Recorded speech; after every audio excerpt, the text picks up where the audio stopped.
So, narito ngayon ang asawa at narito yung pasyente, si Ignacio Jongson. So, ikikwento ng asawa niya kung ano ang nangyari sa kanya nung siya ay ma-stroke. Sige, pwedeng pakisuyo mo na nga. Maganda umaga po. Ang mister ko po ay na-stroke po siya noong July 5. Siya po ay nasa Laguna. Kaya siya po ay pinuntahan ko at dinala ko po doon sa hospital ng JP. Ngayon po ay 3 araw lang po siya doon at minabuti ko po nadalhin siya dito sa Calauag, Quezon kasi taga dito po kami.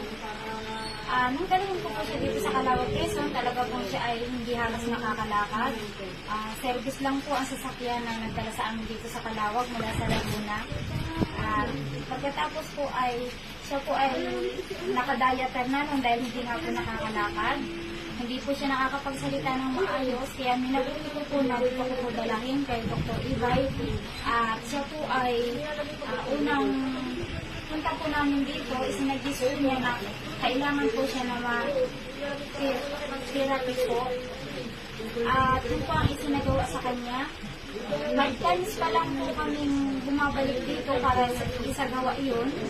Ngayon po ay siya ay nakakapagsalita na ng maayos, nakakalakad na din po siya. Kaya maraming salamat po sa TheraCare po. Ay, TheraCare. Sige, si Ignacio naman. So, hinga natin din ang pa si Ignacio kung ano nangyari sa kanya. Pakitanggal yung mask. Sige, sige, yan, sige. Ako si Ignacio Johnson.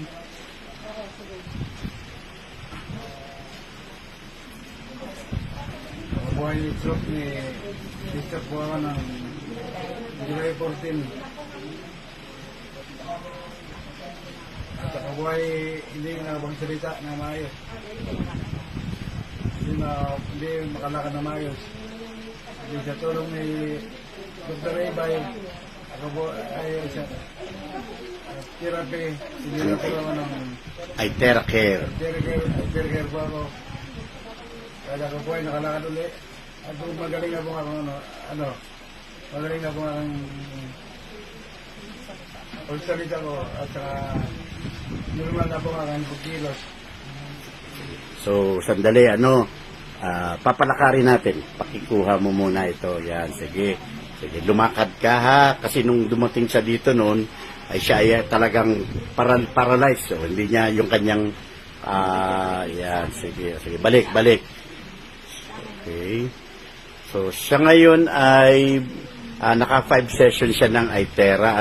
So, ang ginagawa ko sa kanya, yun katulad nung sinasabi kong protocol, kasi ang humina sa kanya ay yung kanyang kaliwa. Kaliwa ang mahina sa kanya. So, ginawa ko sa kanya ay nag-blow dito sa right side. Kasi ito yung sa kanyang CT scan, yung right side niya ang nagkaroon ng problema. Nagkaroon ng ischemia. Ibig sabihin ng ischemia, nabarahan yung utak. So, yung kanyang left side, yung kanyang left extremity, upper and lower extremity, ang mahina. Yun ang humina.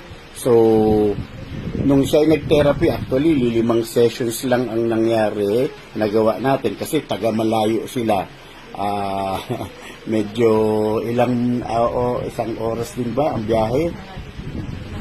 Isang oras kasi unang-una nahirapan din silang kumuha ng sasakyan dahil ang service nila ay tricycle,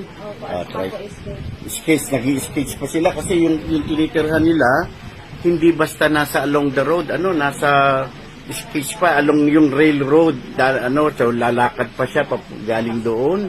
Gano'ng katagal pa mula doon sa release yung railroad?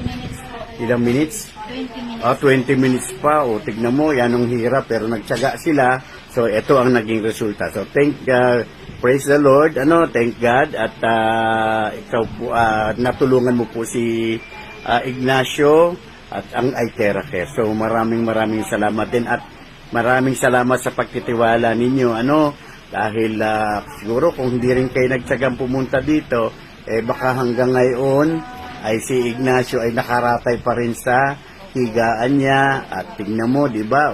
Kaya nga siya ngayon nanghihingi na sa akin ng medical certificate at gusto niya nang bumalik sa trabaho.